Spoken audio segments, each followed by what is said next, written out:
I've been summoned, and here I am with my response. A lot of people ask me to show them how I make this oil-free seafood okra, and that's exactly what I'm going to do. It is very healthy, very easy to make, and absolutely delicious. So if that is what you're interested in, I want you to stick around and let's do this. I'm going to start by prepping my okra. I'm going to wash it first. What do you wash your vegetables with? I use baking soda. I hope that's not me doing too much. For the proteins, I'm going to use fresh mackerel, dried fish. I'm going to use some shrimps, some mussels, and some wild catfish nuggets. This is not in any way any requirement. You can choose any protein of your choice. So I'm going to start by boiling the dry fish. This fish has a longer cooking time, so I'm going to add the meat tenderizer, some seasoning cubes, some salt, water, and then cover to boil. While that is boiling, I'm going to go ahead to prep my okra. I divided the okra into three. I'll take two portions of it and cut it into these big chunks, and the remaining part I'll put in my food processor and use the pulse option to pulse it like 3 times. You don't want it completely grinded.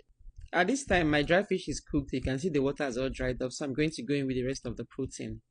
All my other proteins have a very short cooking time. If you're using other proteins like meat or poultry, be sure to cook it for a longer time. So I added additional seasoning, some water, some onions, and this is the seasoning cube that I'm using. It's called Knorr cubes. So I'm going to cover it and allow it to boil. While that is boiling, I'll go ahead and prep my mushrooms. I let this boil on a very high heat for about 10 to 15 minutes. Now I'm going to add my ground crayfish and add the mushrooms. You want to stir the mushrooms down and allow it to boil for a little bit. I let this cook on a high heat for there about 2 minutes. My mushroom is completely cooked and I almost forgot to add cayenne pepper. Now I'm going to add my okra. I'm going to start with the processed one. I add that in and stir it in. You don't want to boil it for a long time before adding in the chopped ones. This also you don't want to boil for a long time because you want this okra as fresh and crunchy as possible. I'm going to stir it in and then go in with my vegetables. Meanwhile, the vegetable I'm using here is beet leaves. Yes, the leaves from beetroot. I'm sure a lot of people didn't know it's edible. So I'm going to have this with my beet swallow. I made swallow out of beets, and if you want to know how I made this, I'm going to post the video after this. Be sure to check it out.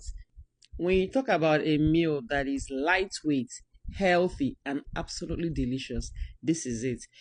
Do let me know in the comments if you're going to give this a try. Don't forget to save this recipe for later use. Share with the next person so that you can benefit from it and follow for more.